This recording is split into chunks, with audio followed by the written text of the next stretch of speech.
Dear Patriots, before the news starts, please subscribe to our patriotic channel by clicking the subscribe button. Give us a thumbs up to this video. Don't forget to leave your opinion below in the comments section. Share the news on Facebook and Twitter so your friends see it. Thank you. Morning Joe Bullies Melania for creating anti-bullying campaign law slaps vi Melania Trump and Midless whole to attack children. The importance of inclusion and making everyone feel like they have a friend. However, MSNBC Joe Scarborough and Mika Brzezinski had a huge problem with this. I encourage you to find a new friend and that along with a new friend and nova friend. Ask them what they like, what their hobbies are, so nobody becomes sad or stressed, and everybody feels included, said Melania. I think it is important that we show kindness and compassion. I always believe that you need to treat others with respect and kindness and compassion, but also stay true to yourself. Just listen to your heart, but be yourself, said Melania. So what is Joe and Mika's big problem with this? During the election, liberals argued that it is unfair to bring up Bill Clinton while talking about Hillary Clinton because he is not running. But according to them, Melania's message is invalid because of her husband. President Trump has insulted adults and defended himself against adults. But US liberals can't tell the difference between bullying a kid and insulting an adult. If you are going to pick anything, that's an interesting thing for Melania to pick considering, well, man, all the insults. Trump's constantly cyberbullying, that's fascinating. You have remembered about it when he said was fat, and little Bob Corker, little Marco.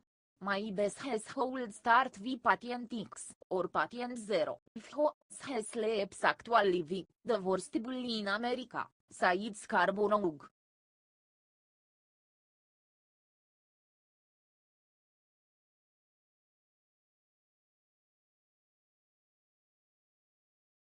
Hannity goes all out against Senator Flake with a brutal takedown for his speech against Trump. Senator Jeff Flake made headlines when he announced he would not be running for Senate in 2018, and then for delivering an extremely anti-Trump speech. While John McCain acted like Flake was a hero, Sean Hannity explained why Flake is actually a coward. Here's a simple truth: all three of these guys, Corker, Flake and Senator John McCain, are us. They're inept, they're ineffective, they have completely failed to deliver on the promises they made to their constituents and you the American people for years, said Hannity. These guys have accomplished nothing, and others like Ben Sass, too. And you know what? All they're doing here is standing in the way of enacting an agenda to help move the country forward, what the people voted for last November. And they're trying to be martyrs in the process, said Hannity. You guys want to be martyrs? You go right ahead. Here's my answer to all of you tonight: good riddance, happy trails, don't let the door hit you on the way out of town, said Hannity. Fox's Laura Ingraham hit Flake with some brutal criticism as well. There's one thing we should remember, she said. In listening to what we heard today from Jeff Flake, if you didn't hear his voice, this could be a speech that was delivered by Nancy Pelosi. This could have been a speech that was delivered by Chuck Schumer. Almost everything with the press is focusing on it's not that he's that conscious of the conservative movement. It's the tone, the vitriol, the this, the that. He lost, said Ingram.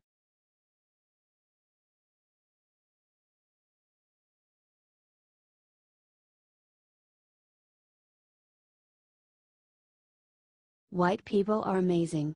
CNN panel has shocking conversation about all white people. Don Lemon and Mark Lamont Hill devoted an entire segment to making fun of white people who feel that they have been discriminated against. They referenced an NPR poll that concluded that 92% of black people and 55% of white people feel that there is discrimination against their race. A new poll shows that the majority of white Americans believe there's discrimination against their race, said Lemon started to crack up. Hill also made some angry facial expressions. Mark, don't start already. Let me tell about the poll first started Lemon. White people are amazing. White people are amazing, said Hill angrily, and thus demonstrating that there is clearly some discrimination against white people. We can't get nothing? We can't even get discrimination to ourselves? Said Hill. Look, the problem is oftentimes when you are in a position of privilege and power, when that privilege and power is taken away, even a little bit, what is actually equality feels like oppression to you, it feels like discrimination to you, responded Lemon. White people are not oppressed for being white.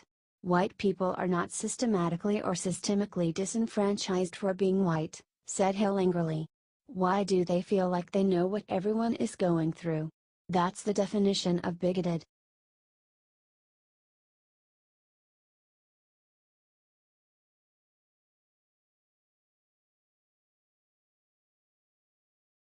Shut up and do your job. Ted Cruz slams Republicans who spend all their time insulting Trump. In a surprising interview, Ted Cruz attacked Republicans who are spending all of their time attacking President Trump.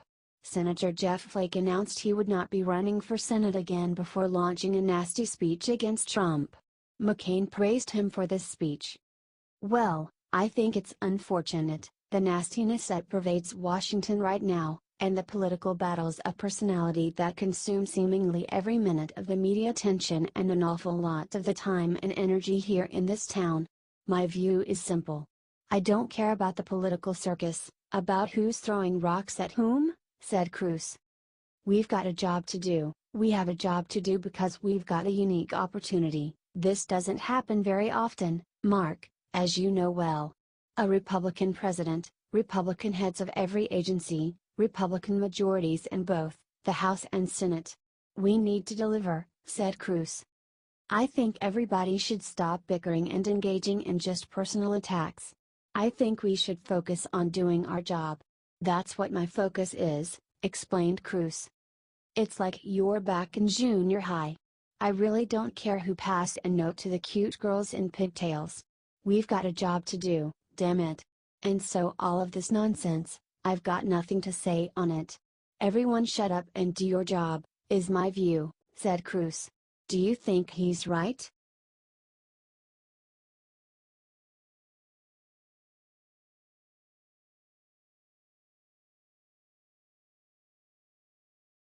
Trump stuns crowd with emotional story about his brother's death. If you only watched CNN and the mainstream media, they would have you believe that President Trump was an emotionless, empty-headed, evil guy. But there is much more to him than they want you to know. At a recent press conference, President Trump addressed the opioid epidemic, where he also talked about the tragic death of his older brother, who died of alcohol poisoning. I had a brother Fred, great guy, best looking guy, best personality, much better than mine, but he had a problem. He had a problem with alcohol. And he would tell me, don't drink. Don't drink. He was substantially older and I listened to him and I respected, but he would constantly tell me, don't drink.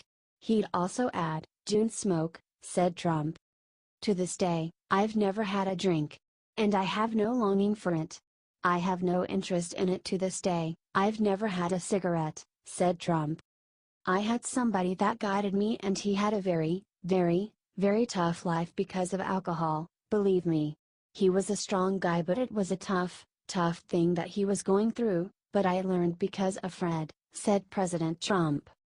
In his speech, President Trump talked about the importance of educating children not to use drugs.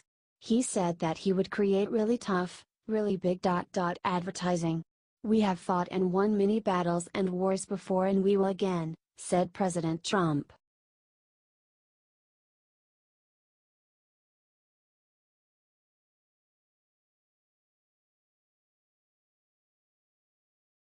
Senator Jeff Flake is asked if he would rather have Hillary as president, his answer speaks volumes.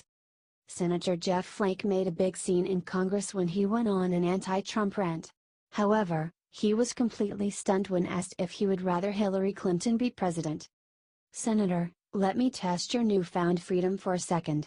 I know you disagree with her on just about every major policy issue facing this country. But in terms of protecting our democracy, protecting respect for the office of the presidency and protecting our image abroad. Is it possible in your mind to consider that it would have been better if Hillary Clinton had won this election? Asked NBC's Matt Lauer.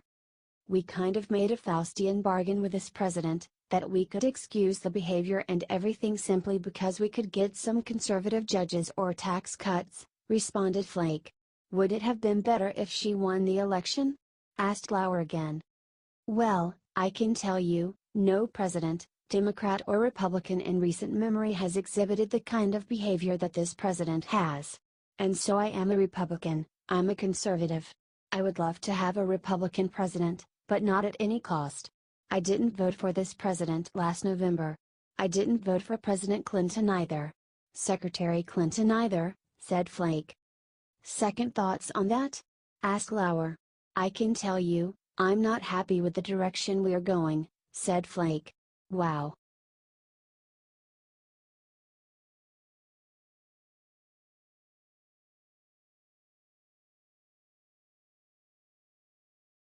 New York Times claims Hillary had no idea that she funded the dossier against Trump. The DNC did everything they could to help Hillary in the election, including giving her debate questions beforehand.